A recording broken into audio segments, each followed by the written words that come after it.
ফুল স্পিডে গাড়ি চালাচ্ছে সুগা। পাশেই তে বসে চোখ মুখ খিচে বন্ধ করে আছে, কিন্তু সুগার তো মনে হচ্ছে সেদিকে কোনো হুঁশই নেই। ও তো নিজের মতো গাড়ি চালাচ্ছে আর রাগে ফুঁসছে। তখন সুগার তেকে নিয়ে আসার পর সুগা আর তে গাড়িতে বসে পড়েছিল এবং সুগার এত রাগ দেখে তে আর কিছু বলারই সাহস হয়নি। সুগা তো গাড়িতে বসে ফুল স্পিডে একদম গাড়ি চালানো শুরু করে দিয়েছে। বেশ কিছুক্ষণ গাড়ি চালানোর পর সুগা হঠাৎ করে ব্রেক করে গাড়িটা থামিয়ে দিল এবং তখনই যেন তের প্রাণটা ফিরে আসলো।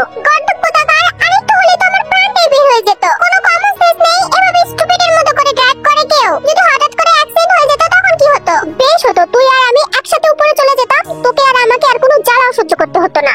বলেই সুগা গাড়ি থেকে বের হয়ে পড়লো। সুগাকে গাড়ি থেকে বের হতে দেখে তেও তো গাড়ি থেকে নেমে পড়লো। সুগা গাড়িটা লক করে হর্ন হর্ন করে হাঁটতে লাগলো। তেও পেছনে পেছনে যাচ্ছে। আর এমার জাঙ্কুক সোফাতে বসেছিল, বিজনেস রিলেটেড কিছু কথা বলছিল। জিনও সেখানেই বসেছিল। হঠাৎই কলিং বেলটা বাজতেই জাঙ্কুক আর আরেমের দৃষ্টি একদম দরজায় গিয়ে আটকালো। জিন তো গিয়ে দরজাটা খুলে দিল। তখনই সুগা হর্ন হর্ন করে বাসার মধ্যে প্রবেশ করলো। ওর পেছনে পেছনে তেও মাথা নিচু করে বাসার ভিতরে প্রবেশ করলো। এই সময় তে আর সুগাকে হঠাৎ করে বাড়িতে আসতে দেখে আরেম আর জাঙ্কুক যেন অনেক বেশি অবাক হয়ে গেল। জিনও তো অবাক হয়ে দাঁড়িয়ে আছে। অবশ্য সুগা এই বাড়িতে যখন তখন চলে আসে ইউনোর সাথে দেখা করতে, এটা কোনো বড় ব্যাপার না। কিন্তু সবাই বেশি অবাক হয়েছে তেকে দেখে, কারণ তে কখনোই প্রোগ্রাম, ফাংশন বা জাঙ্কুক ওকে যদি এখানে না নিয়ে আসে, হঠাৎ করে তে কখনোই এখানে আসে না। এদিকে সুগাকে দেখে বোঝা যাচ্ছে যে ও ভীষণ রকমের রেগে আছে। জিন তো সুগার দিকে এগিয়ে গেল। কি হয়েছে সুগা, এভাবে রেগে আছিস কেন? কিছু হয়েছে কি?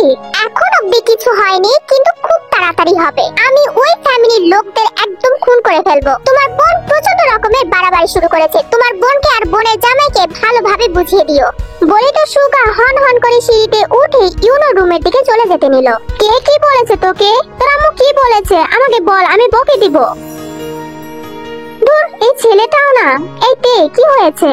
তের চোখে মুখে তো স্পষ্ট ভয় ছাপ ফুটে উঠেছে। ও কি বলবে বুঝতে পারছে না। জাঙ্কুক ওর হাতে থাকা পেনটা আঙ্গুল দিয়ে ঘোরাচ্ছে আর সূক্ষ্ম চোখে তেকে দেখছে। তে হঠাৎই কেন এইভাবে ভয় পেল জাঙ্কুকে সেটা বুঝতে পারছে না। তে তো বারবার জাঙ্কুকের চোখের দিকে তাকাচ্ছে, কিন্তু জাঙ্কুকের এরকম সূক্ষ্ম চোখের চাহনিতে তে তো বারবার ওর চোখটা নিচে নামিয়ে ফেলছে। কিরে তে, কি হয়েছে? এভাবে ভয় পেয়ে আছিস কেন? না না মামুনি, তেমন কিছু হয়নি। এবার তো আরেম উঠে গিয়ে তের সামনে দাঁড়ালো। আরেমকে দেখে তে যেন আরো বেশি ভয় পাচ্ছে যে আরেম ওকে কি না কি বলবে। কি হয়েছে আম্মু, এত ঘাবড়ে আছো কেন? তোমাকে কেউ কিছু বলেছে? না বাবাই, আমাকে কে কি বলবে? আমাকে তো কেউ কিছু বলেনি। তাহলে তুমি এত ভয় পেয়ে আছো কেন? আর সুগার কি হয়েছে, এত রেগে আছে কেন? বাড়িতে কিছু হয়েছে? না না, বাড়িতেও কিছু হয়নি, সবকিছুই ঠিকঠাক আছে। আসলে আমি একটু ক্লান্ত বাবাই, তাই হয়তো আমাকে এরকম দেখাচ্ছে। আর ভাইয়া কেন রেগে আছে এটা আমি জানি না। কিছু না হলেই ভালো, তোমাকে নিয়েই তো আমার যত চিন্তা। জাঙ্কুক, সুগা, ইউনো ওরা তো যে যার যার জিনিস আবদার করে নেয়, ওদের নিয়ে তো আমার কখনো ভাবতে হয় না। কিন্তু তুমি তো কখনো কারোর কাছে কিছু মুখ ফুটে চাও না। তোমার ভালো লাগা খারাপ লাগা বিষয়ে তো কখনোই কিছু বলো না। হাজার কষ্ট হলেও নিজের পছন্দের জিনিস অন্যকে দিয়ে দাও। তাই তোমাকে নিয়ে তো আমাদের সবাইকে অনেক ভাবতে হয়। আরেম এমন একটা মানুষ যাকে দেখে শহরের অধিকাংশ লোকই ভয় পায়। আরেম প্রায় সবার সঙ্গেই, জাঙ্কুক বলো আর সুগা, সবার সাথেই রাগী স্বরে কথা বলেছে। কিন্তু তেই একমাত্র মেয়ে যার সঙ্গে আরেম এ অবধি কখনো রাগী সুর তো দূরেই থাক, একটা জোরেও কথা বলেনি। মামুনি, আমি না খুব ক্লান্ত, আমি একটু ফ্রেশ হব, তারপর তোমাদের সঙ্গে অনেকক্ষণ গল্প করব। ওকে আম্মু, যাও ফ্রেশ হয়ে আসো। জিন তেকে তে রুমে দিয়ে আসলো আর নিজে নিজে রুমে চলে গেল। তের জন্য এই বাড়ি থেকে আগে থেকে একটা রুম ফিক্সড করাই আছে। তে আসলে সব সময় এই রুমেই থাকে। বলা যায় এই বাড়িতে তের এটা নিজের রুম। তে ফ্রেশ হতে ওয়াশরুমে চলে গেল। গিয়ে চোখে মুখে পানি নিয়ে সুন্দরভাবে ফ্রেশ হয়ে রুমে এসেছে। তে টাওয়াল দিয়ে হাত পা মুখ মুছছিল। পেছনে ঘুরতেই হঠাৎ করে দেখলো জাঙ্কুক হন হন করে রুমে এসে রুমের দরজাটা ঠাস করে লাগিয়ে দিল। জাঙ্কুকে হঠাৎ করে রুমে আসতে দেখে তে তো একদম ভাবা চাকা খেয়ে গেছে। এত অবাক হওয়ার কিছু নেই, আমি তোমার রুমে কখনোই পারমিশন নিয়ে ঢুকিনি আর কখনো ঢুকবো না। আমার যখন ইচ্ছা হবে তখনই আমি এভাবেই চলে আসবো, সেটা এই বাড়িতে হোক আর ওই বাড়িতে। যাই হোক, এবার বলো বাড়িতে আজকে কি হয়েছে? বাড়িতে কি হবে? বাড়িতে তো কিছুই হয়নি। কিছুই হয়নি? তাহলে আমার প্রশ্ন শুনে তুমি এত ভয় পাচ্ছ কেন? কোথায় ভয় পাচ্ছি? ভয় পাচ্ছি না তো। ভয় পাচ্ছ না? তাহলে তোমার গলা কাঁপছে কেন? এটা বলতে বলতেই জাঙ্কুক তের দিকে এগিয়ে যাচ্ছে। তেও যেন এক পা করে পিছিয়ে যাচ্ছে। তে খুব ভালো করে জানে বাড়ির সমস্ত ঘটনা জাঙ্কুক এখন জানতে পারলে ও এখন একটা গোলমাল সৃষ্টি করবে। তাই তে কাউকে এই কথাগুলো বলতে চাচ্ছে না। কোথায় গলা কাঁপছে? আমার একদম গলা কাঁপছে না। তে তে পাখি, আমাকে একদম মিথ্যা বলার চেষ্টাও করো না। তুমি যে ভয় পেয়ে আছো সেটা আমি খুব ভালো করে বুঝতে পারছি। তো সত্যিটা কি সেটা আমাকে বলে দাও, না হয় কিছুক্ষণ পরে আমি সুগার কাছে গেলেই কিন্তু সবকিছু জানতে পারবো। অ্যাকচুয়ালি সুগা ভাইয়া অনেক জোরে গাড়ি চালিয়েছে আর আমি এটাতে ভয় পেয়েছি, আর তেমন কিছু হয়নি। এবার জাঙ্কুক তীর কোমরটা আরেকটু চেপে ধরে বলল, ওকে ওকে, তুমি না বললে, তুমি এটা ভেবো না যে তুমি যদি না বলো তাহলে আমি কিছুই জানতে পারবো না। তুমি যেহেতু বললে না, তাহলে আমারই খুঁজে বের করতে হবে। চেয়েছিলাম তোমার মুখ থেকে শুনবো, সবকিছু জেনে তারপর তোমার ক্লাস নিচ্ছি তে পাখি। বলে জাঙ্কুক টেকে ছেড়ে দিয়ে দরজার দিকে চলে গেল। দরজাটা খুলেই আবার বলতে লাগলো, ডিনারের সময় চুপচাপ নিচে চলে এসো, কোনো অজুহাত যেন না শুনি। বলেই জাঙ্কুক হন হন করে রুম থেকে বের হয়ে গেল। জাঙ্কুকের কথা শুনে তে একদম চিৎপটাং হয়ে বেডে শুয়ে পড়েছে। কাকে ভালোবাসলাম, শুধু কথায় কথায় হুমকি দেয়। দুর্বল সিঙ্গেল লাইফই তো ভালো ছিল। আচ্ছা, এখন না হয় ভাইয়ের কাছে গিয়ে জানতে পারবে আজকে কি কি হয়েছে আমাদের বাড়িতে, কিন্তু কালকে রাতে ঘটনাটা সেটা যদি জানতে পারে আমাকে তো মেরেই ফেলবে। কিন্তু কে জানাবে ওনাকে? আমি তো জানাবোই না, কিন্তু পরে যদি এটা নিয়ে কোনো সমস্যা হয় তখন তো আমারই জানাতে হবে। দূর দূর দূর, ভাল লাগে না, আমার একদম ভাল লাগে না। অন্যদিকে জাঙ্কুক ইউনোর রুমে চলে গেছে। ইউনোর রুমে গিয়ে জাঙ্কুক সুগার পেটে একটা আস্তে করে ঘুষি লাগিয়ে দিল। বাট সুগা তো পুরো চিৎকার দিয়ে উঠেছে। আহ ভাই, এভাবে মারছো কেন? কি করলাম আমি? ওই শালা, তোমার বউরে ভয় দেখাইছিস কেন? আমি এবার তোমার বউকে কখন ভয় দেখালাম? ভালোভাবে এখানে নিয়ে আসলাম আর আমার উপর এত বড় অপবাদ দিচ্ছ? নিয়ে আসছিস ভালো কথা, রাস্তার মধ্যে গাড়ি জোরে চালিয়েছিস কেন? তুই কি অন্যের রাগ আমার বউয়ের উপর খাটাবি নাকি? ফার্দার এরকম দেখলে না তোকে একদম আমি খবর করে দিব। আহ ভাই সরি, আর এরকম হবে না। সেটা তো আমিও জানি যে আর এরকম হবে না, বাট রাস্তার মধ্যে আজকে যদি কোনো দুর্ঘটনা ঘটতো, আমার বউয়ের যদি কোনো ক্ষয়ক্ষতি হতো না, তারপরে তোর একদিন আর আমার যতদিন লাগতো। আমার মাথা ঠিক ছিল না ব্রো। না তুমি ভাবো আমাদের দুই ভাই বোনের চেয়ে এখন আমার বাবা মার কাছে ওরাই বেশি বড় হয়ে গেছে। এমনটা দেখলে কার মাথা ঠিক থাকে? এসব পরে দেখছি, আপাতত সবকিছু নিয়ে চুপ থাক। হ্যাঁ ভাইয়া একদম ঠিক কথা বলছে। কিছুক্ষণ পর সবাই মিলে একসাথে ডিনার করতে বসে। সবাই খাবার খাচ্ছিল, হঠাৎই জিনের ফোনটা বেজে ওঠে। জিন স্ক্রিনে তাকিয়ে দেখে ইয়ুনজুন ওকে ফোন করেছে। কে ফোন করেছে আম্মু? তোর মামুনি ফোন করেছে। ও আম্মু ফোন করেছে? তুমি ফোনটা ধরে আম্মুকে বলে দাও যে আমরা এখানে আছি, না স্যার আম্মু তো অনেক টেনশন করবে। ওই তোরা তো ভাবতে হবে না মামুনি, তোমার কিছুই বলতে হবে না যে আমরা কোথায় আছি, বরঞ্চ তোমার ফোনটাই ধরার দরকার নেই, রেখে দাও। চুপ কর তুই, আমি যা বলার বলবো আমার বোনের সাথে। বলি জিন ইয়ুনজুনের ফোনটা পিক করলো। হ্যালো জিন আপু, সুগারতে কি তোমাদের এখানে? কেন সুগারতে বাসায় নেই? না না বাসায় নেই ওরা, সুগা একটু আগে থেকে নিয়ে চলে গেল বাসা থেকে। আমি সুগাকে কতবার ফোন করছি, ছেলেটা ফোনে ধরছে না। কেন, কি এমন করেছিস ওদের সাথে ওরা বাসা থেকে চলে গেল? সেসব অনেক কথা আমি তোমাকে সব পরে বলবো, আগে বলো ওরা কোথায় গেছে জানো নাকি তুমি? আরে বোন চিন্তা করিস না, ওরা এখানেই আছে, তুই নিশ্চিন্তায় থাক। ও তাহলে তো কোনো চিন্তাই রইলো না, তোর সাথে পরে কথা বলবো, এখন ফোন কাটছি। বলে জিন ফোনটা কেটে দেয়। ইয়ুনজুন তো ওই দিক থেকে শান্তির শ্বাস ফেলে। সঙ্গে সবিনও বসেছিল। এত রাত হয়ে যাওয়াতে কিছু মাথায় না আসে পরে মনে করে যে সুগা অবশ্যই জাঙ্কুকের বাসাতেই গেছে, তাই ইয়ুনজুন জিনকে ফোন করেছে। আর ইয়ুনজুন খুব ভালো করেই জানে সুগাতে যদি জিনদের বাসায় থাকে তাহলে ওদের কোনো চিন্তাই নেই। বেশ কিছুক্ষণ পর জাঙ্কুক সুগা আর থেকে একসাথে বসে জিজ্ঞাসা করে যে বাসায় আসলে কি হয়েছিল। সুগা তো ফরফর করে সবকিছু বলে দেয়। আর সুগাকে সবকিছু বলে দেওয়া দেখে তেও তো আস্তে আস্তে সবকিছু বলে দেয়। এরপর তো যে যার যার মতো ঘুমাতে চলে যায়। সকাল 9টা বাজে। তে যেহেতু ওর খালামণির বাসায় এসেছে তাই তে আজকে ভার্সিটিতে যাবে না। তে তো গার্ডেন এরিয়াতে ঘোরাঘুরি করছিল। জাঙ্কুকদের বাড়ি এই গার্ডেন এরিয়াটুকু তের অনেক বেশি পছন্দ সেই প্রথম থেকেই। এদিকে সুগা আর ইউনো রেডি হয়ে পড়েছে অফিসে যাবে বলে। জিনও তো রেডি হসপিটালে যাবে বলে। আর আরেমও কিছু কাজ আছে বলে আজকে বাইরে যাবে। তে যে গার্ডেন এরিয়াতে ঘুরছে এটা সবাই জানে, তবু নিচে সবাই থাকার পরেও জাঙ্কুক ছিল না। এটা দেখে ইউনো আর সুগা জাঙ্কুককে ডাকতে ওর রুমে যায়। গিয়ে দেখে জাঙ্কুক তো বসে ল্যাপটপে কিছু কাজ করছে, বাট নরমাল আছে, অফিসে যাওয়ার জন্য একদম রেডি হয়নি। কি হলো ব্রো, অফিসে যাবে না? এখনো এভাবে বসে আছো যে, রেডি হওনি? তোরা আজকে অফিসে যা। আমি যাব না। কিন্তু কেন ভাইয়া, তুমি জানো না আজকে অফিসে একটা মিটিং আছে, তুমি কি ভুলে গেলে? মিটিং এর সব কার্যক্রম করে দিছি, আমাকে দরকার হবে না, তোরা এখন যা। কিন্তু তুমি গেলে সমস্যাটা কোথায়? চলো। আরে বললাম না যাবো না, কথা একবার বলে কানে যায় না। তোরা যা, আমি আজকে যাবো না। তখন সুগা একটু ঠ্যাস মারতে জাঙ্কুকের মুখের কাছে গিয়ে বলতে লাগলো, বলছি ব্রো এখনই এমন? আমার বোনটাকে বিয়ে করে নিয়ে আসলে তো তোমাকে আর খুঁজেই পাওয়া যাবে না। সুগা তুই একদম ঠিক বলছিস, তখন তো ভাই একদম নীল আকাশে উড়াউড়ি করবে। তোর হবে রে, দুইটাকেই দাঁড়া।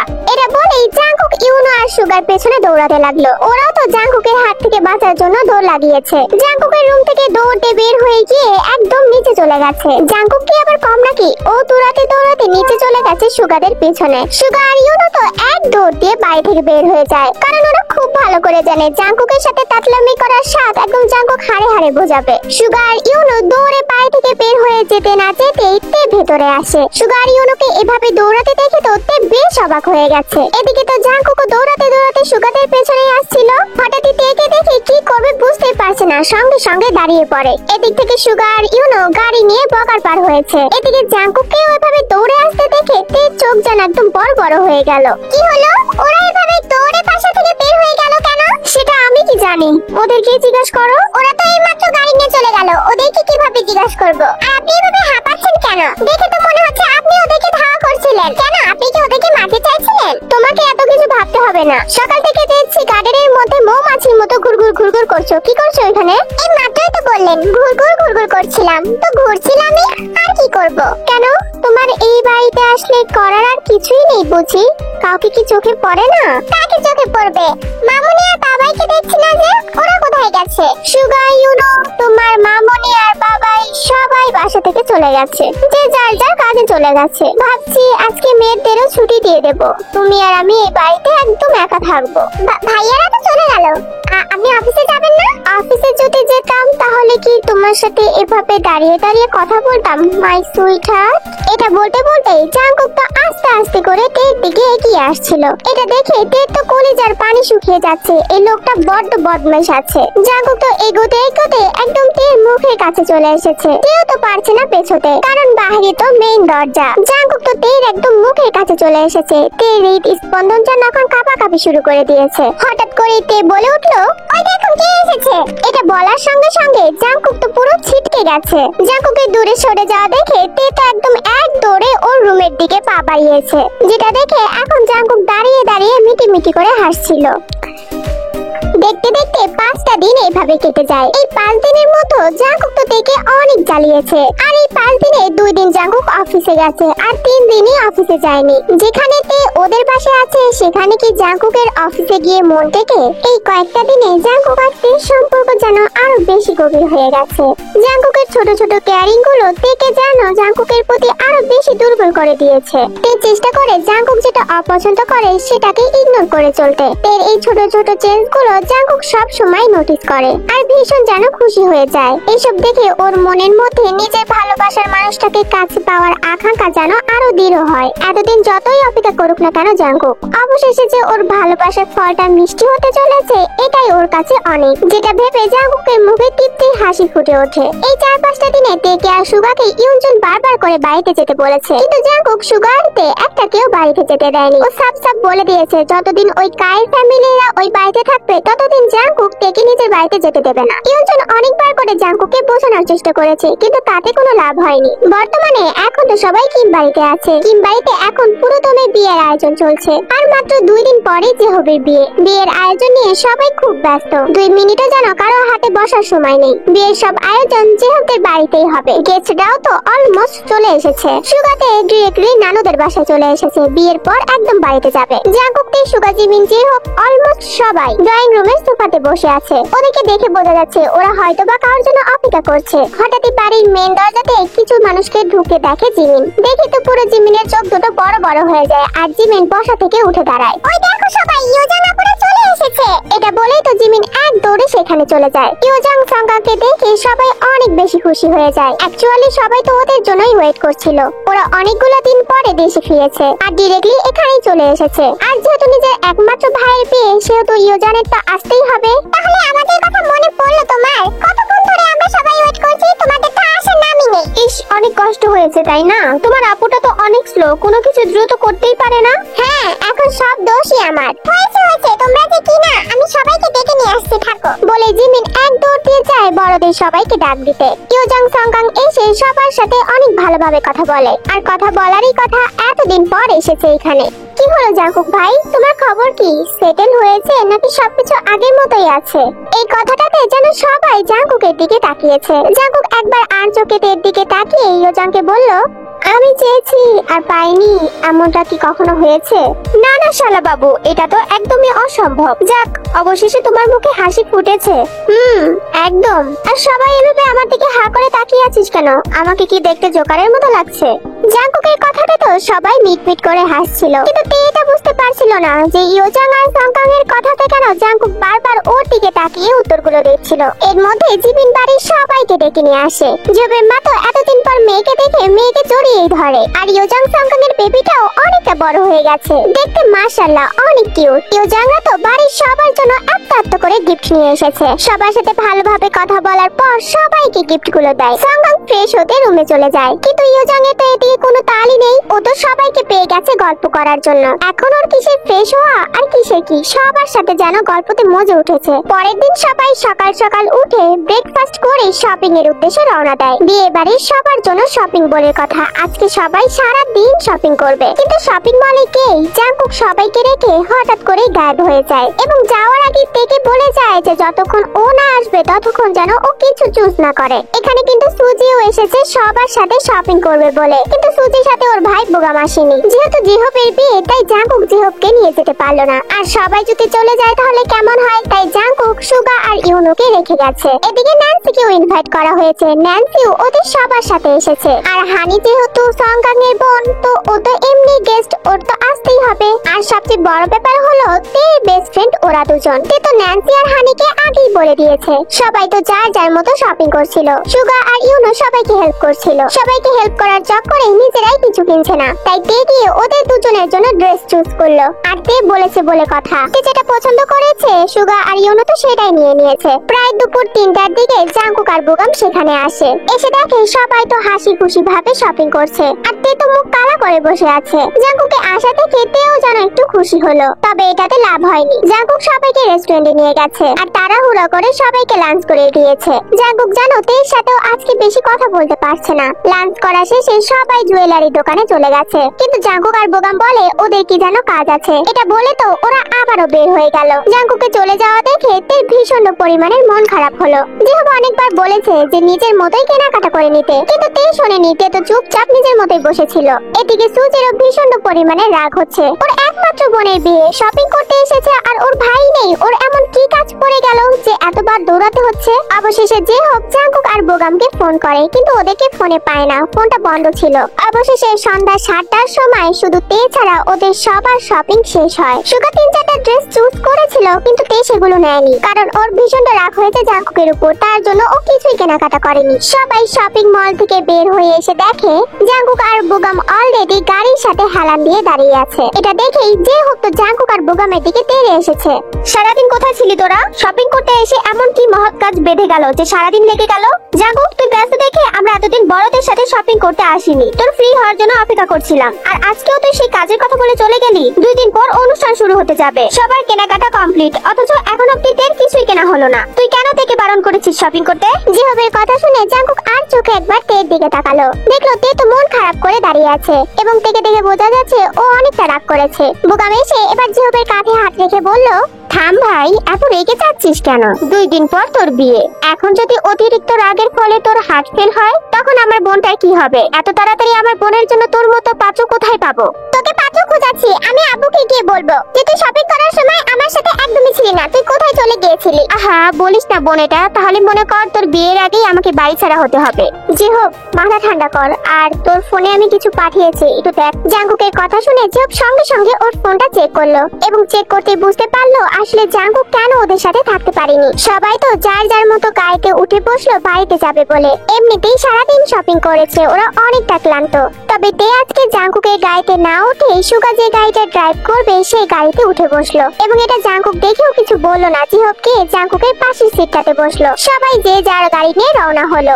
এদিকে বুগাম সুজি আর ন্যান্সিকে নিয়ে অন্যদিকে গেছে, কারণ সুজি আর বুগাম তো ওদের বাসাতেই যাবে, আর ন্যান্সির বাড়িটা ওইদিকেই ছিল, যেখানে বুগাম ন্যান্সিকে ড্রপ করে দিবে। গাড়ি চলাকালীন যে হোক জাঙ্কুককে বলছে, আচ্ছা সবই বুঝতে পারলাম, কেন আসতে পারিসনি, কি হয়েছে, কিন্তু তেকে শপিং করতে কেন বারণ করেছিস তুই? মেয়েটা মন খারাপ করেছিল। আমি সুগা ইউনু কতবার করে কত কিছু নেওয়ার জন্য বললাম, ও কিছুই নিল না। এখন কি সবাইকে শাস্তি দেওয়ার চক্করে নিজের ভালোবাসার মানুষটাকে হারাবি? না যে হোক, রাগ করিস না, আমি সরি, ভুল হয়ে গেছে। আমি তের কাছেও সরি চেয়ে নিব। অ্যাকচুয়ালি মাদারের বাচ্চাগুলোকে দেখার পর আমার একদমই মাথা ঠিক ছিল না। আর তে শপিং এর কথা ভাবিস না, ওর জন্য শপিং হয়ে গেছে। শুধু এটাই আফসোস যে তে মন খারাপ করে গেল। আচ্ছা যা হওয়ার হয়ে গেছে, এখন দ্রুত গাড়ি চালা, আমার ভীষণ ক্লান্ত লাগছে। গাড়িগুলো গিয়ে থামলো একদম কিম বাড়ির সামনে। সবাই গাড়ি থেকে বের হতে দেখে পুরো বাড়িটা তো একদম ঝাড়বাতিতে জ্বলজ্বল করছে। চারদিকে লোকজনের আনাগোনা, সবাই যেন ডেকোরেশন করছে। কয়েকজন সার্ভেন্ট গিয়ে সবার গাড়ি থেকে জিনিসপত্র নিয়ে বাড়ির ভিতরে গেছে। তবে এদিকে একটা বিপত্তি ঘটেছে। সবাই বাড়ির ভিতরে ঢুকতেই সবার মুখে যেন একদম কালো মেঘ নেমে এসেছে। জাঙ্কুকের চোখে মুখে কালো মেঘ নামার সাথে সাথে রাগটাও স্পষ্ট দেখা যাচ্ছে। বিকজ বাড়ির ড্রয়িং রুমের সোফায় কাই, জেনি, ওদের বাবা মা অলমোস্ট সবাই বসে আছে। ওরা তো কেউই আশা করেনি যে এসে এইটা দেখবে। আস্তে আস্তে সবাই বাড়ির ভেতরে ঢোকে। সামনে সবাই বড়রা দাঁড়িয়ে আছে। ভেতরে ঢুকতে ঢুকতে সুগা দাঁতে দাঁত চেপে বলতে লাগলো, এতটা নির্লজ্জ মানুষ আমি কোথাও দেখিনি। মনটা চাইছে এখানে সবগুলোকে জ্যান্ত পুঁতে ফেলি। সুগার কথা জিন স্পষ্ট শুনতে পেরেছে এবং সুগার কথা শেষ হতে জিন বলতে লাগলো, জাঙ্কুক, সুগা ইউনো, খবরদার এখানে কেউ কোনো সিন ক্রিয়েট করবে না। ওদেরকে বড় ভাইয়া ইনভাইট করেছে। বিয়ে শেষ হওয়া না পর্যন্ত ওরা এখানেই থাকবে। ওরা সবাই আপাতত আমাদের গেস্ট, তাই ওদেরকে আপ্যায়ন করা আমাদেরই দায়িত্ব। ওদের সাথে উল্টোপাল্টা কোনো কাজ করো না। বিয়ে উপলক্ষে অনেকেই আসবে। উল্টোপাল্টা কাজ দেখলে ওরাও অসম্মানিত হতে পারে, তাই সম্মান যেন টানাটানি না হয় এই ব্যাপারে অবশ্যই তোমরা ভাববে। আম্মু শোনো, যাকে ইচ্ছা তাকে জ্ঞান দেওয়ার দিয়ে দাও, কিন্তু ওদের কারণে তের গায়ে যদি এতটুকু আঁচল লাগে তাহলে শিওর আম্মু ওরা এখান থেকে একটাও সুস্থ ভাবে বাড়িতে ফিরে যেতে পারবে না। সেটাতে আমাদের মান সম্মান থাকুক বা না থাকুক সেটা আমার দেখার বিষয় না। এটা বলেই জাঙ্কুক তো হন হন করে উপরের দিকে উঠে গেল। সবাই তো চুপচাপ যে যার যার রুমে চলে গেল। এদিকে যে হোক গিয়ে ওর বাবা আর মাকে বলতে লাগলো, আবু ওদেরকে ইনভাইট করার খুব দরকার ছিল, শুধু শুধু ঝামেলা ডেকে আনলে না। দেখ বাবা, আমি সব হিসাব নিকাশ করে ওদের ইনভাইটটা করেছি। তোর বড় ফুফুর শ্বশুর বাড়ি থেকে সবাইকে ইনভাইট করা হয়েছে। জাঙ্কুকদের দাদুর বাড়ির লোকরা অলমোস্ট চলেও এসেছে। সেখানে যদি আমি তোর ছোট ফুফুর শ্বশুর বাড়ির লোকদের ইনভাইট না করি সেখানে কেমন হয়? যেখানে ওরা ইয়নজনদের বাড়ি অলরেডি চলেও এসেছে, তাই ইনভাইটটা করা হয়েছে, না ছাড়া করতাম না। আর ওদের ইনভাইট না করলে তো ইয়নজন ছবি না আসতে পারছিল না। বাবা তুই একটু মাথা ঠান্ডা কর, আর জাঙ্কুক সুগাকে বলে দিস ওরা যেন কোনো সিন ক্রিয়েট না করে। আমরা সব ব্যাপারটা দেখবো, কোনো যেন গন্ডগোল না হয়। দরকার পড়লে আমি নিজে থেকে চোখে চোখে রাখবো। আচ্ছা ঠিক আছে, কিছু না হলেই ভালো। আমি খুবই ক্লান্ত, রুমে যাচ্ছি। বলে যে হোক তো নিজের রুমে চলে গেল। বেশ কিছুক্ষণ পর তে একটা হেডফোন নিয়ে আর ওর মোবাইলটা নিয়ে রুম থেকে বের হয়েছে ছাদে যাবে বলে। এমন সময় হঠাৎই তের সামনে কেউ এসে দাঁড়ায়। পুরুষালী দেহ দেখে তে প্রথমে ভাবে হয়তো এটা জাঙ্কুক, কিন্তু মুখের দিকে তাকাতে তে তো পুরো চমকে ওঠে। তে তুমি সেই যে বাড়ি থেকে বের হয়ে আসলে আর তো বাড়িতে যাওনি, এতদিন কোথায় ছিলে? সর্বনাশ করেছে, এই ছেলে আবারও আমার সামনে এসে ভাবে দাঁড়িয়েছে। হাই খোদা, এখানে তো এখন সবাই আছে, আমি এখন কি করব? কি হলো তে, কথা বলছো না যে? আমাকে দেখে চমকে গেলে নাকি? আরে আচ্ছা তো, আমি যেখানে কেন না থাকি তাতে আপনার কি? দেখুন, গন্ডগোল করার একদম চেষ্টা করবেন না। আহা তে, তুমি এভাবে কথা বলছো কেন? আর আমি গন্ডগোল কেন করব? আমি তো জাস্ট তোমার সাথে কথা বলতে চাইছি। সে যে বাড়ি থেকে বের হয়ে আসলে আর তো আমাদের দেখাই হলো না। আর তুমি কি ভুলে যাচ্ছ আমাদের কিন্তু বিয়ে হওয়ার কথা ছিল? আনফরচুনেটলি হয়নি, কিন্তু হতেও তো পারে। সামনে থেকে সরুন, আমি যাব। হ্যাঁ যাও, কোনো সমস্যা নেই, কিন্তু তোমার ফেসবুক আইডি অথবা তোমার ফোন নাম্বারটা দিয়ে তারপরে যাও। তাই এই কথাটা বলার সাথে সাথে তের মনে হচ্ছে এই দিকে হয়তোবা কেউ আসছে। এমন সময় জেনি কাইকে ডাক দিয়ে ওঠে। জেনির ডাক শুনে কাই একটু হরচকে ওঠে। সেই সুযোগে তে সেখান থেকে ফালাং দিয়ে বের হয়ে যায়। তে তো ছাদে যাওয়ার সিঁড়িতে একটা দৌড় দিল। তে যেতে না যেতে জেনি সেখানে এসে হাজির হয়। তোমাকে কতক্ষণ ধরে ডাকছি, কানে যায় না কথা? আর এখানে কি করছো দাঁড়িয়ে দাঁড়িয়ে? তুমি বা আমাকে ডাকছোই কেন? কি দরকার তোমার সাথে আমার? আমি আমি না বেশ কিছুদিন ধরে খেয়াল করছি তুমি আমার সাথে কেমন যেন করে কথা বলছো। শোনো, তুমি এদিক ওদিক কোথাও যাবে না, সবসময় আমার কাছে থাকবে আর আমার কথা শুনবে। সিরিয়াসলি? যদি বলি পারবো না তো কি করবে? ডিসগাস্টিং একটা কাজের সময় শুধু ব্যাঘাত ঘটায়। এই বলেই কাই জেনিকে পাশ কাটিয়ে চলে যাচ্ছিল অন্যদিকে। জেনিও তো কায়ের পেছনে পেছনে যেতে থাকে। এই তুমি কোথায় যাচ্ছ? আর কি বলে আমি তোমার কাছে ব্যাঘাত ঘটাই? মানে তুমি কি কাজ করছিলে এখানে? সেটা আমি তোমাকে বলার প্রয়োজন মনে করছি না। শোনো, তোমাকে আমি একটা ডিরেক্টলি কথা বলে দিচ্ছি। তোমাকে যদি আমি ওই তের আশেপাশে দেখি না, তাহলে ওকে তো শেষ করবোই, সাথে তোমাকেও শেষ করবো।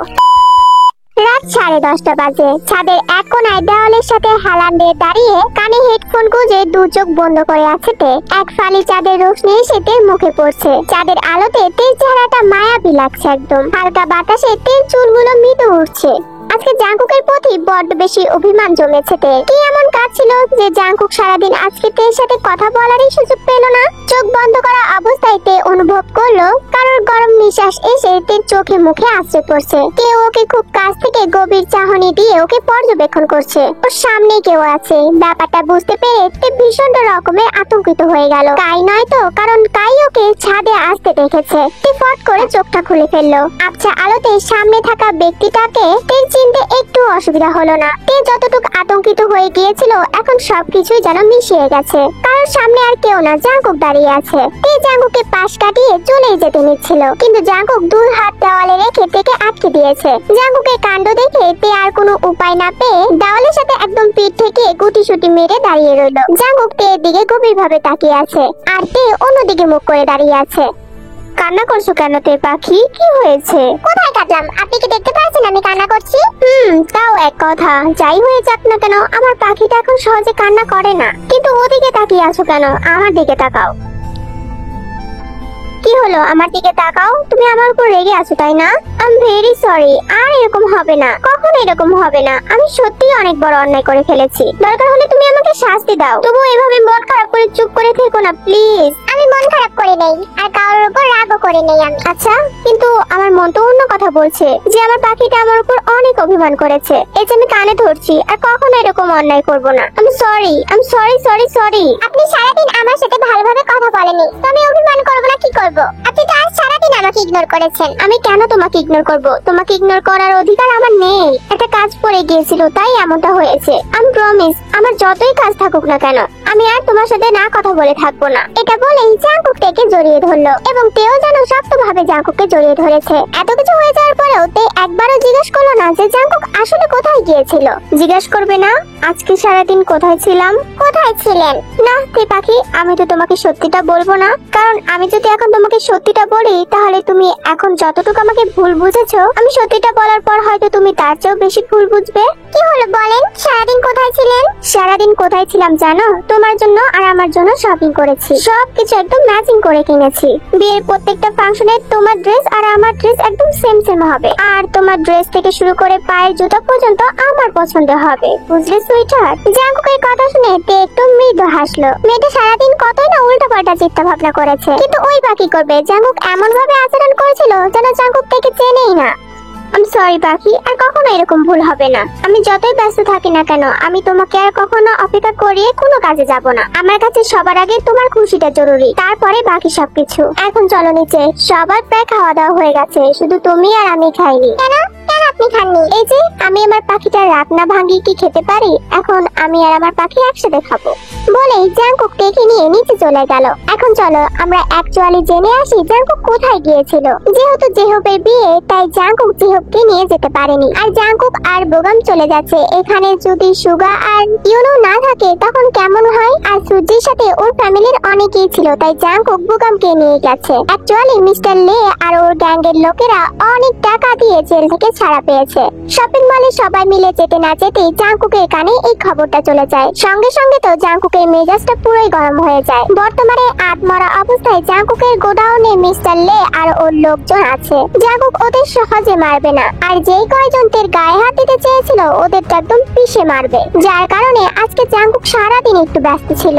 যেহেতু ওরা জেল থেকে আজকেই ছাড়া পেয়েছে, জাঙ্কুকরা যদি আজকেই না ধরতো তাহলে ওদের আর পাওয়া যেত না, হয়তো দেশের বাইরে বগার পার হয়ে যেত। তাই যেভাবেই হোক আজকে জাংকুক সব কাজ হাসিল করেছে। আর এই খবরটাই জাংকুক তখন জিহুককে দেখিয়েছিল, যার কারণে জিহুকও শান্ত হয়ে গিয়েছিল। এখন জাংকুক মিস্টার লে আর ওর গ্যাংকে একদম তিলে তিলে শেষ করবে, আর যেটা জাংকুক থেকে কখনোই বলবে না। বাড়ির প্রায় সকলের খাওয়া হয়ে গেছে। ইউনজুন জিন কেউই তো তেকে খুঁজে পাচ্ছিল না। তখন জাংকুক বলে ও তেকে নিয়ে আসছে, কারণ জাংকুক খুব ভালো করে জানে যে তে ওর উপর রাগ করেছে। জাংকুক তে নিচে নামতে দেখে ড্রয়িং রুমে অলমোস্ট সবাই বসে আছে। শুধু বসে নেই, সবাই মিলে বিয়েতে কি কি শপিং করেছে সবই খুলে খুলে দেখা হচ্ছে। সেখানে কাই জেনি, তে চাচুরা ফুপুরা সবাই আছে। তে আর জাংকুকে নিচে নামতে দেখে জিমিন বলে ওঠে, ওই তো তে আপু চলে এসেছে। এটা বলতেই সবাই যেন ওদের দিকেই তাকায়। তে আর জাংকুকে একসাথে নামতে দেখে কাই যেন একটু পুরো কুচকিয়ে তাকালো। ব্যাপারটা কিছু বুঝতে পারছে না, কিন্তু সন্দেহ লাগছে। ইউনুসুকা অন্য সোফাতে মুখ ঘুরিয়ে বসে আছে।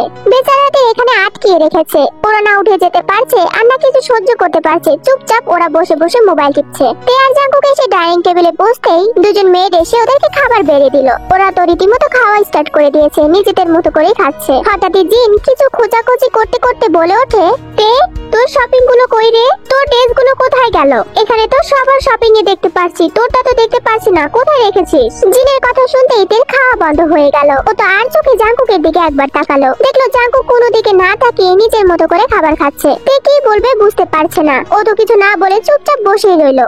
কি হলো, চুপ করে বসে আছিস কেন? তুই কিছু কেনাকাটা করিসনি? এই যে হোক, ও কিছু কেনাকাটা করেনি। আর জাংকুকের ড্রেস গুলো খুঁজে পাচ্ছি না। তোরা দুজনে কি একজনও কোনো কেনাকাটা করিসনি? যে হোক কিছু বলতেই যাবে, তার আগেই জাংকুক খাবার খাওয়া থামিয়ে বলে উঠলো, শপিং করবো না কেন আম্মু? অবশ্যই শপিং করেছি। তের আর আমার জিনিসপত্রগুলো আমার কাছে রেখে দিয়েছি। ওইগুলো তোমাদের দেখার দরকার নেই। বেশি দেখার ইচ্ছা করলে ফাংশনে যখন পড়বে তখন দেখে নিও। এই ছেলেটাও না, আচ্ছা ভালো করছিস, এখন খা চুপচাপ। জাংকুকের কথাটা বাকিরা সবাই স্বাভাবিক ভাবে নিলেও কাইদের ফ্যামিলির সবাই বেশ অবাক হয়ে গেল। তে ড্রেস জাংকুকের কাছে কি করছে? আর জাংকুক কেন এগুলো সবাইকে দেখাতে চাইছে না, এটাও একটা কথা। জাংকুকের খাবার খাওয়া অর্ধেক হয়েছে, এমন সময় কাই হঠাৎই বলে উঠলো, তে ড্রেস তোমার কাছে কেন রেখেছো? আর বাকিদের জিনিসপত্র সবাই তো দেখতেই পারছে, তাহলে ওরগুলো দেখলে সমস্যা কোথায়? কাইয়ের কথায় ডাইনিং রুমের সবার নীরবতা ছেড়ে গেল। জাংকুকের এতক্ষণের স্বাভাবিক চেহারা যেন একদম শক্ত হয়ে গেছে। এদিকে সুগাইউনো আর জিহোবো যেন ওর দিকে ভুরু কুচকে তাকিয়েছে। লিসা জিমিন আর টেবিলে খাবার খাওয়াতে ভাবছে এটা কি করলো? ওরা তো সবগুলো ভীত চোখে জাংকুকের দিকে তাকালো। এদিকে জিন আর ইউচুন ভাবছে এই ছেলের কি কমন সেন্স নেই? জাংকুক খাবার খাওয়া বাদ দিয়ে ঠাস করে উঠে দাঁড়িয়েছে। সামনে থেকে প্লেটটা সরিয়ে দিয়ে বলতে লাগলো, that's none of your business. Guest হয়ে এসেছো, গেস্টের মতো খাবে, থাকবে আর চলে যাবে। আমাদের কারোর কোনো বিষয়ে নাক গলাতে আসলে সেই ফল মোটেও ভালো হবে না তোমার জন্য। কথাগুলো এখানেই শেষ করছি, মাইন্ড ইট। কথাগুলো বলেই জাংকুক হাতটা ধুয়েই হন হন করে উপরে যেতে লাগলো। জাংকুককে উপরে যেতে দেখে সবাই যেন স্বস্তির নিঃশ্বাস ফেললো। সে তো গ্লাসে পানি নিয়ে ঢক ঢক করে খেয়ে ফেলেছে। তবে জাংকুক অর্ধেক সিঁড়ি যেতেই আবারও পেছনে ঘুরে তের দিকে তাকিয়েছে। তে খাবার খাওয়া শেষ হলে আড্ডা না দিয়ে এদিক ওদিক না তাকিয়ে ডিরেক্টলি উপরে চলে আসবে, ঠিক আছে? সঙ্গে সঙ্গে মুখের থেকে পানিটা সরিয়ে নিয়েছে। ও কোনো কথা বললো না, শুধু উপর নিচে মাথা নাড়ালো। আর এটা দেখেই জাংকুক উপরে চলে গেল। জাংকুক উপরে যেতেই জেহুপ এসে কাইয়ের সামনে দাঁড়িয়েছে। কাই তো সোফাতে বসেছিল, জেহুপকে দেখে ও উঠে দাঁড়িয়েছে। শোনো ব্রাদার, ভবিষ্যতে জাংকুকে প্রশ্ন করার ভুলটা আর কখনো করো না। একমাত্র আমরা ছাড়া ওকে কেউ প্রশ্ন করুক সেটাও পছন্দ করে না। তাই ভুলেও এই ভুলটা আর করতে যেও না, না হয়তো পরে পস্তাতে হবে। কথাটা বলে জেহুপ সুগা আর ইউনোকে নিয়ে উপরে চলে গেল। কারণ জেহুপ খুব ভালো করে জানে সুগা ইউনো কোনো ঝামেলা পাকাতে পারে, তাই ওই দুইটাকে সঙ্গে করে নিয়ে গেল। জেহুপের কথা শুনে কাই যেন মনে মনে শুধু ফুঁসছে, কিন্তু মুখে কিছু বললো না। তেরও খাবার খাওয়া শেষ হয়ে গেলে জিমিন লিসা আর তে ডিরেক্টলি উপরে চলে গেল। এদিকে জাংকুকের কথার তাগিদে জেনি মনে মনে বলতে লাগলো, ছেলেটার অ্যাটিটিউড আছে বলতে হবে, কিন্তু এটা বুঝলাম না তের প্রতি ওর এত কিসের টান। ব্যাপারটা আমারই খুঁজে বের করতে হবে। কাই তুমি রেডি থেকো। তুমি যদি তের আশেপাশে ঘুরতে পারো তাহলে মনে করো আমি আমার মানুষটাও পেয়ে গেছি। জেনি মনে মনে এটা বলে কাইয়ের দিকে একটা বাঁকা হাসি দিল, যেটা কাই দেখে খুব ভালোভাবে বুঝতে পেরেছে। তে, জিমিন আর লিসা আর ওদেরই কিছু কাজিন সবাই মিলে লিসার রুমে বসেছিল। এমন সময় তে বলে ওঠে, এই জানিস আমি না দেখেছি বিয়ে বাড়িতে যখন অনেক মানুষ হয় তখন আমাদের মতো ছেলে মেয়েরা গিয়ে না ছাদে ঘুমায়, লম্বা লম্বা করে বিছানা পেরে সবাই মিলে ছাদে ঘুমায়। নে আমরাও আজকে সেটাই করি। দূরতে কি যে বলিস না, আম্মু রাজি হবে না রে। তুই সারা জীবন ভিতর ডিমি রয়ে গেলি আপু। আম্মু রাজি হবে না সেটা তো আমরা সবাই জানি, রাজি করাতে হবে, তাই না তে আপু? এটাই কিনা আমার বোন? একদম ঠিক বলছিস, আমরা সবাই মিলে রাজি করাবো। আম্মু আব্বুরাও রাজি হলে কিন্তু কি? আমার বিশ্বাস জিহুদ ভাইয়া আর জাঙ্কুক ভাইয়া কখনোই রাজি হবে না। এই তুই বেশি কথা বলিস না তো। ওরা যদি রাজি না হয় ওদেরকেও ছাদে ঘুমাতে বলবো। ওয়াও জিমিনা, নাইস আইডিয়া। ঠিক বলছিস, ব্যাপারটা দারুণ হবে। আপু, আমি না আমার মোবাইলটা রুমে রেখে আসছি, আমি না একটু মোবাইলটা নিয়ে আসি। তারপরে আমরা সবাই মিলে আব্বু আম্মু ফুপি চাচা চাচি সবাইকে বলবো, ঠিক আছে? আচ্ছা তুই যা, আমি এতক্ষণে প্ল্যান করি কিভাবে বলা যায়। এই কথাটা বলতেই জিমিন লিসার রুমে থেকে নিজের রুমে চলে যায়। নিজের রুমে গিয়ে ফোনটা নিয়ে বের হয়ে আসতে নিচ্ছিল, এমন সময় হঠাৎ করে জিমিনের সাথে কারোর একটা ধাক্কা লাগে। উফ, দেখে চলতে পারেন না? চোখ কি পকেটে নিয়ে হাঁটেন নাকি? আমার চোখটা তো আমার জায়গা মতোই আছে, কিন্তু আমার মনে হয় তোর চোখটা তোর জায়গা মতো নেই। ও সুগা ভাইয়া, আপনি আগে বলবেন না? আমার অত্যন্ত ভুল হয়ে গেছে আপনার চোখের কথা বলে। সুগা শুধু এদিক ওদিক তাকাচ্ছিল। সুগা যেন কিছু একটা দেখছে। জিমিন এটা খেয়াল করলো আর বলল, কি হয়েছে? চোরের মতন এদিক ওদিক তাকাচ্ছেন কেন? মনে হচ্ছে কিছু চুরি করবেন? শাট আপ, শুধু কথার ফুলঝুরি তাই না? কাজের বেলায় কিছুই নেই। এই নে এটা ধর। সুগা জিমিনের দিকে একটা শপিং ব্যাগ এগিয়ে দিয়েছে, যেটা দেখে জিমিন অনেক বেশি অবাক হয়ে গেছে। এটা নিয়ে আমি কি করব? আর কাকেই বা দিব? আর আপনি কি কাকে নিজের হাতে দিতে পারছেন না? কাউকেই দিতে হবে না, নিতে বলছি নে। ইচ্ছা হলে পড়িস, না হলে না পড়িস। এটা কি? আর কেন বা আমি আপনার কাছ থেকে কিছু নিতে যাব? ড্রেস আছে ভিতরে, আই হোপ তোর পছন্দ হবে। আর পছন্দ না হলেও আমার কোনো কিছু যায় আসে না। Like seriously? আমি কি স্বপ্ন দেখছি? আমি কি পৃথিবীতে আছি না মঙ্গল গ্রহে চলে গেছি? এই এত ওভার রিঅ্যাক্ট করছিস কেন? শুধু তোর জন্য না, সবার জন্য কেনা হয়েছে। ও, সবার জন্যই কেনা হয়েছে, তাই তো বলি। তা মিস্টার সুগা ভাইয়া, এই ড্রেসটা কি আপনি পছন্দ করে কিনেছেন? আমি পছন্দ করেছি না কে পছন্দ করেছে সেটা জানার তোর কোনো প্রয়োজন নেই। নিতে বলছি নে। আর শোন, এই ড্রেসটা সম্পর্কে কাউকে কিছু বলার দরকার নেই। যেদিন ইচ্ছা হয় সেদিন তুই পরিস। আরে আরে শুনুন, আরে আজব তো, শুনে তো যাবেন। সুগা জিমিনের আর কোনো কথা না শুনেই সেখান থেকে চলে গেল। অ্যাকচুয়ালি সুগা জিমিনের জন্য স্পেশালি এই ড্রেসটা কিনেছে সবার আড়ালে। সুগা বলে গেল সবার জন্যই নাকি ড্রেস আনা হয়েছে, কিন্তু এটা মিথ্যা। সুগা শুধু জিমিনের জন্যই এই ড্রেসটা এনেছে। ভাইরে ভাই, কিছুক্ষণের জন্য মনে হলো স্বপ্ন দেখলাম।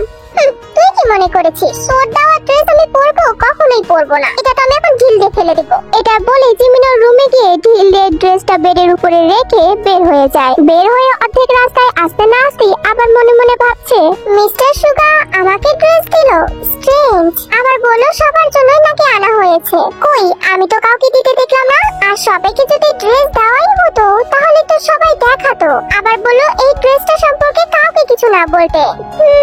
তার মে কুছ কালা হ্যায়। আমার কি ড্রেসটা একবার দেখা উচিত? যতই হোক, ওই বিলাই বাচ্চাটাকে আমি একদিনের জন্য হলেও ভালোবেসেছিলাম, কিন্তু এখন আমি ওকে নিয়ে ভাবি না। জঙ্গলি বিলাই একটা ফালতু। যাকগে, একবার ড্রেসটা দেখিয়ে আসি, পরে না হয় দেখা যাবে সবকিছু। বলে জিমিন আবার দৌড়ে রুমে গেল ড্রেসটা দেখার জন্য। ড্রেসটা খুলতেই দেখে এটা তো একটা লেহেঙ্গা। লেহেঙ্গাটা দেখতে বেশ সুন্দর, আর বলা যায় এটা জিমিনের ফেভারিট কালার। ওমা, আমার চোখ তো মনে হচ্ছে এখন খুলে আসবে। ওই বিলাইটারও এত সুন্দর চয়েস, কিন্তু আমি এই ড্রেসটা পরবো না। ও যেমন আমাকে কষ্ট দিয়েছে, আমি ওকে কষ্ট দিব। বলবো ড্রেসটা খুবই বাজে, আমার একদমই পছন্দ হয়নি, তাই আমি পরিনি। বলে জিমিন ড্রেসটা সুন্দর করে ভাঁজ করে আলমারির ভিতরে রেখে দিল। বলা তো যায় না, এই বাড়িতে এখন অনেক লোক, কেউ তো নিয়েও নিতে পারে। এরপর জিমিন তেদের কাছে চলে গেল।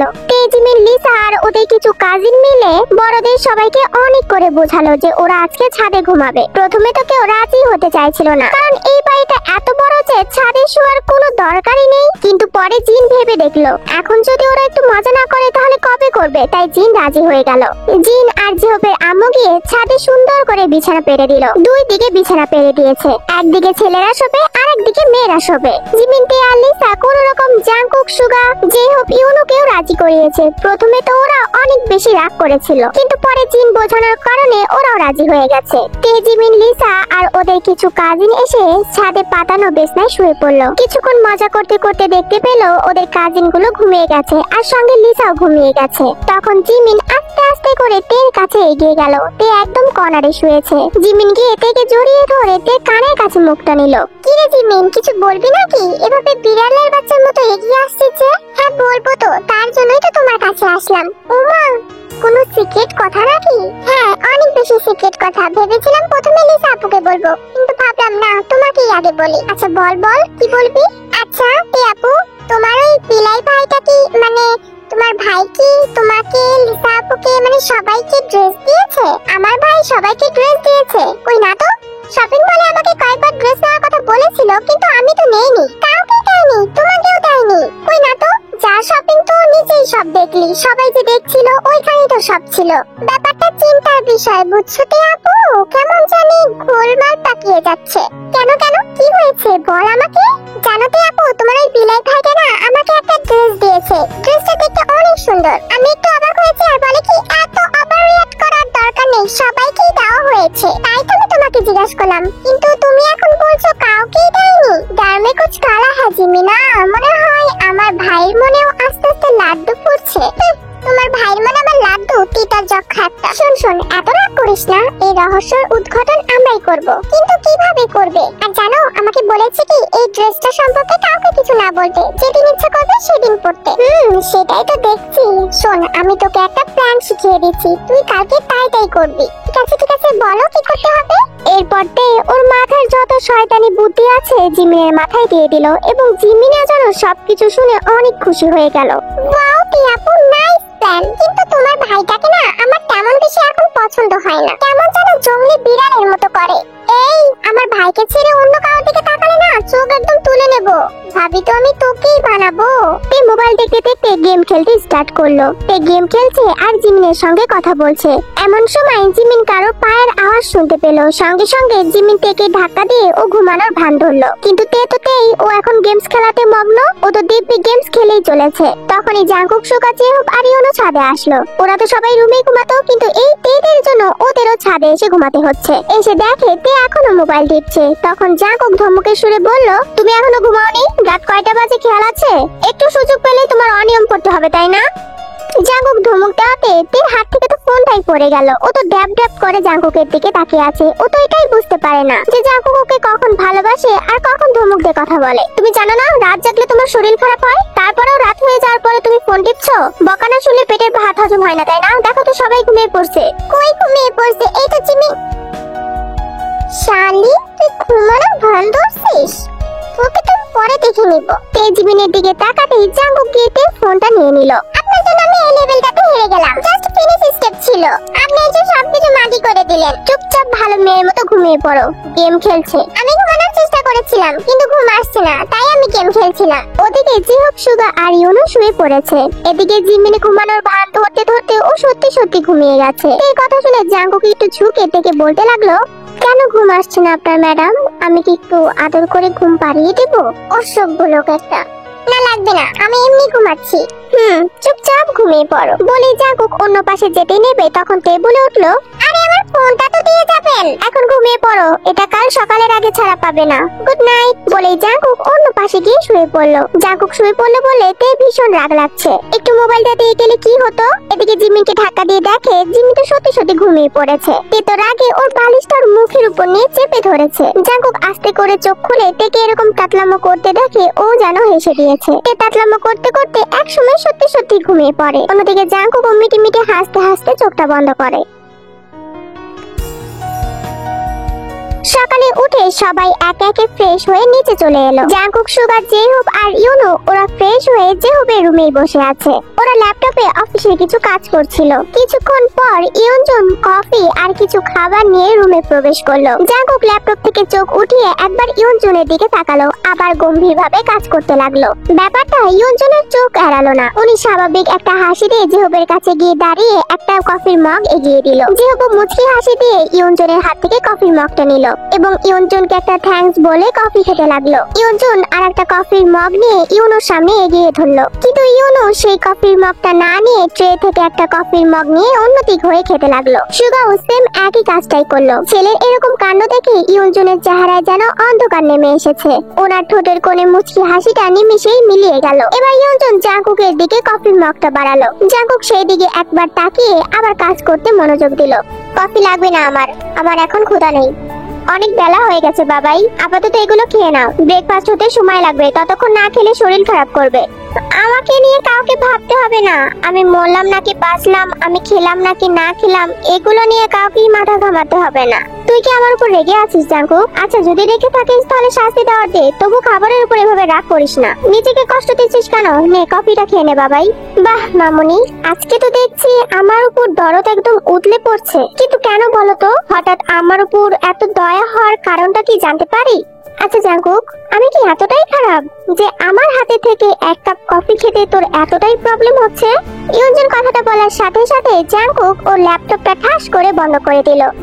ওহো মামুনি, খারাপ তুমি কেন হতে যাবে? খারাপ তো আমি, তাই তো আমি কেঁদে মরে গেলেও আমার উপর কারো দয়া হয় না। যে কাজগুলো করলে আমি সব থেকে বেশি কষ্ট পাই তোমরা ঘুরে ফিরে সেই কাজগুলোই করো। অন্যের ভুলের শাস্তিগুলো তোমরা আমাকেই দাও। অ্যাকচুয়ালি তোমরা সবাই ভালো, আমিই খারাপ। কথাটা বলেই জাঙ্কুক ছো মেরে ইউনজুনের হাতে থেকে কফির মগটা নিয়ে নিল এবং পুরো কফিটা ঢক ঢক করে খেয়ে ফেললো। কফিটা খুব বেশি গরম না থাকলেও একদমই গরম কম ছিল না। জাঙ্কুকের কাণ্ড থেকে ইউনজুন একদম হতবাক হয়ে গেল। সুগাই ইউনো চেহক ওরাও কিছু বলছে না, ওরাও চুপচাপ বসে আছে, কারণ ওরা খুব ভালো করে জানে জাঙ্কুক রেগে গেলে উল্টাপাল্টা কাজ করে। এরপর জাঙ্কুক কফির মগটা ইউনজুনের হাতে দিয়ে বলল, এই নাও কফিটা খেয়ে নিয়েছি। অ্যাকচুয়ালি তোমরা যদি বিষও দাও না সেটাও আমি খেয়ে ফেলবো, কিন্তু প্লিজ দয়া করে আমার সামনে এসব ভালোবাসার ড্রামাগুলো একদম দেখাবে না, এটা আমার সহ্য হয় না। দরকার হলে অন্য কারোর সামনে গিয়ে ন্যাকামোগুলো দেখাও, আমার সামনে অন্তত না।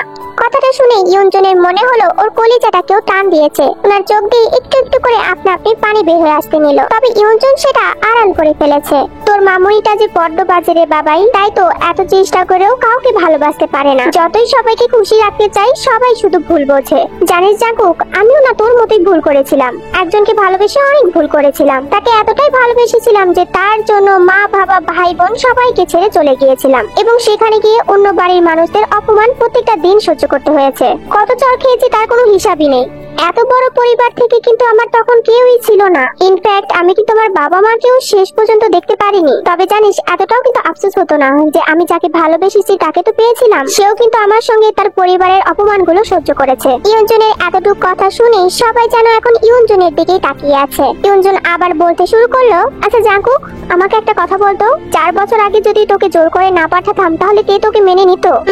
জীবনেও কিন্তু মেনে নিত না। তখন কি হতো? তুই সবসময় তে আশেপাশে থাকতি, তে তো তোকে মেনে নিতই না, তার উপরে আমাদের সহ তোকেও ঘৃণা করতে শুরু করতো। তেকে তুই কতটুকু চিনিস বাবাই? তুই কি আমার থেকেও তেকে বেশি চিনিস? আমি ওর মা, আমি জানি ও কেমন। হ্যাঁ আমি জানি 4 বছর ওয়েট করার জন্য তোর কষ্ট হয়েছে, অনেকটাই কষ্ট হয়েছে, কিন্তু এখন তো তুই তোর জিনিসটা পেয়ে গেছিস। ইউনজনের কথা শুনে যেন সবাই অবাক হয়ে ইউনজনের দিকে তাকালো। তেজে জাঙ্কুকে ভালোবাসে এটা ইউনজন কিভাবে জানলো? ওদের সবাইকে অবাক হয়ে তাকানো দেখে ইউনজন জোরপূর্বক একটা হাসি দিয়ে বলল, তোদের কি মনে হয় আমার মেয়ে কোথায় যায় কোথায় থাকে আমি কিছুই জানি না? আমি কি কিছুই খোঁজ খবর রাখি না?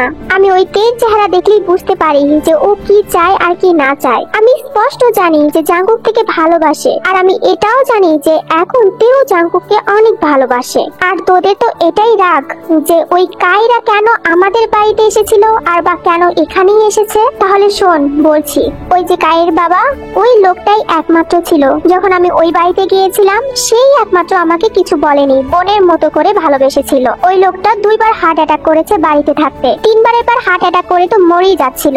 আমি আর তোর বাবাই মিলে হসপিটালে দেখতে গিয়েছিলাম। সে তখন আমাদের শুধু পায়টা ধরেনি, হাত ধরে কত ক্ষমা চেয়েছে, কত কান্নাকাটি করেছে জানিস? সে আর সুগাকে দেখার জন্য ছটফট করেছিল, বলেছিল ফ্যামিলির সবাইকে একসাথে মিল হয়ে যেতে। ওনার ওরকম আকুতি মিনতি দেখে আমি নিজেকে সহ্য করতে পারিনি, আর রাগটাও চেপে ধরে রাখতে পারিনি। ভেবেছিলাম সবাই আমাকে অপমান করলেও এই লোকটা আমাকে কখনোই অপমান করেনি, সব সময় সাপোর্ট করেছে। তুই জানিস কায়ের বাবার ইচ্ছাতেই কিন্তু কায়ের সাথে তের বিয়েটা হতে যাচ্ছিল, কিন্তু হয়তো ভাগ্য সবসময় সবার সাথে থাকে না। আমি আমার মেয়ের ভালো সব সময়ের জন্য চাই। হয়তো সেদিন তের সাথে কায়ের বিয়েটা হয়নি এই কারণে যে তুই তেকে সবচেয়ে বেশি ভালোবাসিস। তুই যখন আমার মেয়ের আশেপাশে থাকিস আমি কি তোকে একটাবারের জন্য জিজ্ঞাসা করি যে জাঙ্কুক তুই আমার মেয়ের আশেপাশে কেন আছিস? এতগুলো কথা একসাথে বলে ইউনজন থেমে গেল। এবার ইউনজন জাঙ্কুকের সামনে গিয়ে মাথায় হাত রেখে বলল, তোকে তোর মামুনি কখনোই কষ্ট দিতে চায় না বাবাই, কিন্তু কি বলতো তোর মামুনিটা যে হেল্পলেস, যে মানুষটা আমাকে সবসময় সাপোর্ট করেছে তাকে তো আর মৃত্যুর দিকে ঠেলে দিতে পারি না। কায়ের বাবার কথাই বিয়েটা হচ্ছিল যে কায়ের সাথে যদি তের বিয়েটা হতো তাহলে তে বড় বউ হিসাবে থাকতো,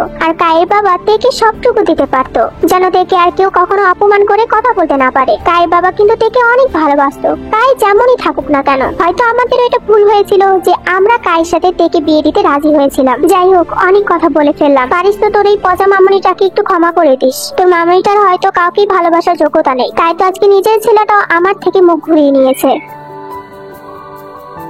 কথাগুলো বলে ইউনজুন দ্রুত পায়ে রুম থেকে বের হয়ে গেল। সুগা যেন মার দিকে হা করে তাকিয়ে আছে।